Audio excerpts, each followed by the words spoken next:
Amen. Praise God. Diba? Nakaka-bless po yung mga tumatayo dito. Diba? Amen? Amen.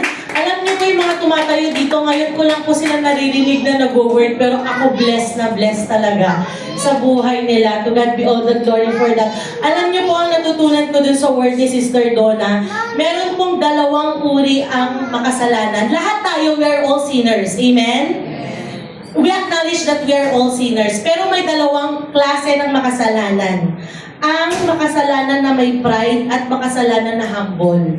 Yung isa mayabang yung isa mapagpakumbaba. Kasi tatlo po silang na pako sa krus. Amen ba? Kasama ni Jesus yung mga makasalanan. And then anong sabi ng isa? Yung mayabang. Sabi niya, sige na, kung ikaw ang Diyos, pababain mo tayo dito. Bababa tayo dito. Gawin mong bumaba tayo dito. Sabi nung isa. Pero anong sabi ng isang makasalanan? Di ba inamin niya na makasalanan siya? Humingi siya ng tawad at sabi niya, isama mo ako sa iyo kung saan ka pupunta. Sabi nung isang makasalanan. At sino ang naligtas? Yung mayabang ba? Hindi. Di ba? Yung punong-puno ng mapagpakumbabang puso. Kaya iiwan ko sa ating lahat na tanong, alin ka sa dalawa? Ayun na po ang sumagot. Amen? So ngayon po, dadako na tayo sa ating third. Excited ba tayo sa pangatlong preacher natin? Amen! Amen! Napaka-blessed talaga nitong araw na to. So, welcome po natin ang ating third preacher from Roma Pioneering Team. Ang i-share niya po is John 19:26-27. Let's all welcome to the life of Sister Valerie Araw. Araw. Sikat na sikat ka ngayon. Araw. Amen. Gising pa ba lahat? Pangatlo pa lang po, pero parang sisik katurog ng bawat isa. Yan. Yugyugin nga po yung katabi mo. Yan. Gising-gising pa muna tayong lahat, okay? Saglit lang po, 10 minutes lang po to. And yan, dumako po tayo sa ating third word, which is in John 19:26-27. Sige po, click po. Ayan po, basahin po natin lahat. When Jesus saw his mother and the disciple whom he loved standing nearby, he said to his mother, "Woman, behold your son." Then he said to the disciple, "Behold your mother." And from that hour, the disciple took her to his own home. So meron lang po akong apat na nakita dito na lesson. First po is the importance of a mother's presence. Amen? So even in his final moments, Jesus acknowledged the presence of his mother. A powerful reminder of how much we need our parents, especially our mothers, in every phase of our lives. Amen po ba? Aminin niyo po na kahit nanay na kayo or may apo na po kayo, namimiss niyo pa rin po yung mga nanay niyo. Amen? And in these verses po, his act teaches us that our mothers are irreplaceable from the time we are born until the time we have lived this world. So this moment shows that the mother's love is constant. Amen? Amen. Ang pag-ibig ng nanay ay kailanman hindi nawawala. Amen? Enduring even in the face of tragedy and suffering. So Jesus did not just allow the presence of her mother, but He called her presence. Amen? And sabi niya dito, "Woman, behold your son." Tinawag niya po ang presensya ng kanyang nanay.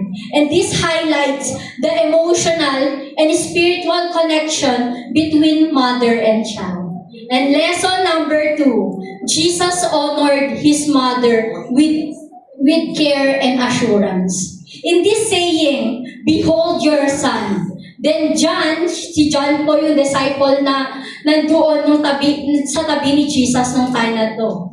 "Behold your mother."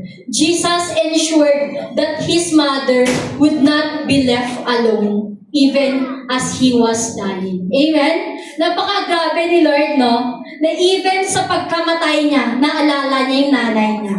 Amen? Amen. And this teaches us to allow And this teaches us to always show love, honor, and responsibility to our parents, even we are overwhelmed with our own burdens and missions. Respecting and caring for our parents is not optional. Sabihin nga natin, not optional. It is our holy duty, modeled by Jesus Himself. Amen. No matter how far we go in life, success, independence, or even in our ministry, we must never forget our mothers. Amen.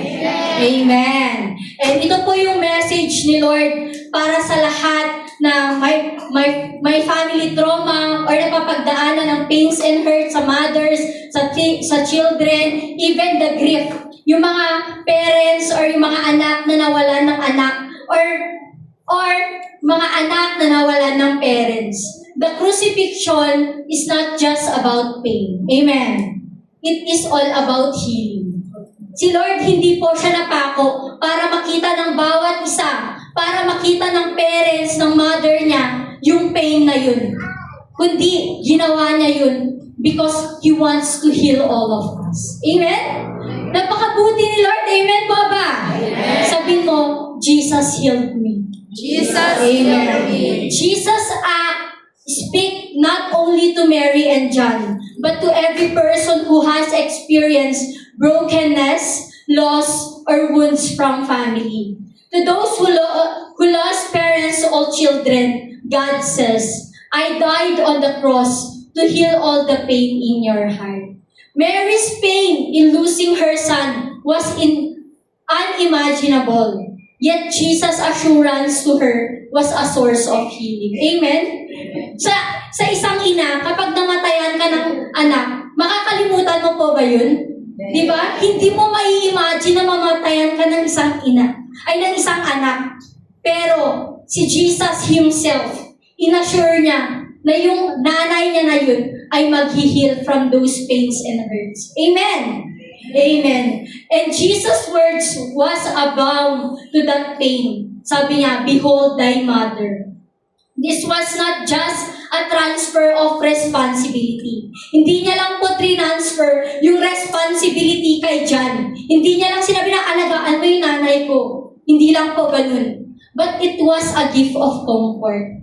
Sinabi niya yun para po ma-comfort yung nanay niya dun sa pain and hurt na nararamdaman ng nanay niya that time.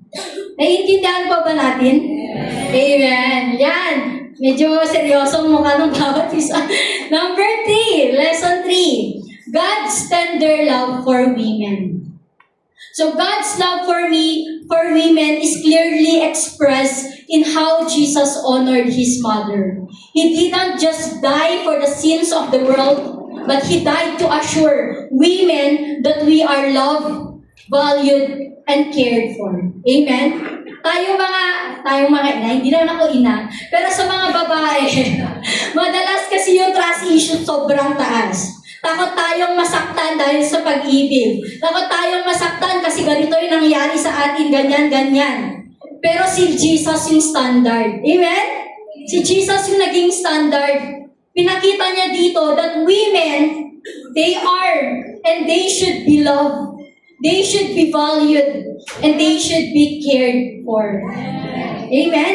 And women who feel broken, lost, unworthy, this verse is a reminder that your heart is seen and cherished by God.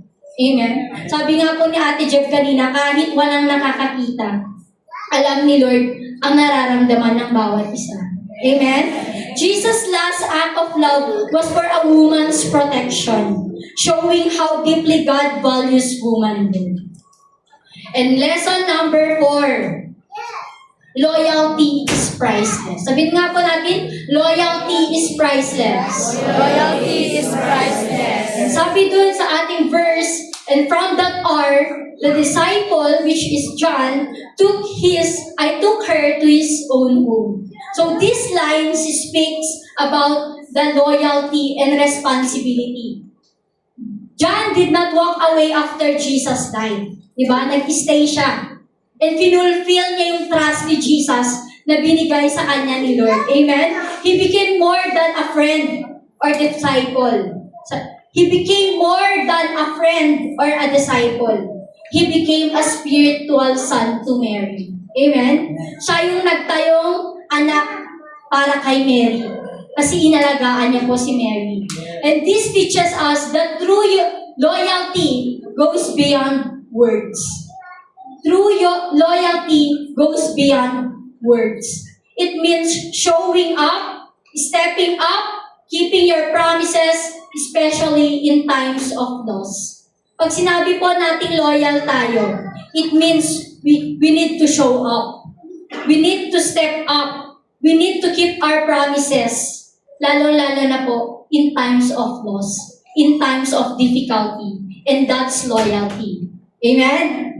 Amen. And God reminds us that Jesus sets the standard for love and loyalty. And also John for loyalty. For us, women, for us girls, maging ina or mga may asawa, may jowa, or even nag-aantay for that right man, may you find someone who loves like Jesus. Jesus loved na endlessly, compassionately, and honorably. And to all men na nandito po, may you respect and treat women the way Jesus treated his mother. How? With gentleness and dignity. Amen. With gentleness and dignity. So love that comes from God is not something to fear or to run from. Hindi ito yung love na kinakatakutan ng bawat isa. It is something to trust and believe in. Amen. Jesus' love is something to trust and something to believe in. And for our conclusion, huminga tayo malalim. Inhale. Exhale. Ayan. Seryoso ang mga mukha nyo. For our conclusion, Jesus died on the cross not just to save our souls, but to teach us how to love deeply, live responsibly, and never forget the people who raised and loved us, especially our mothers. Amen? Happy Mother's Day!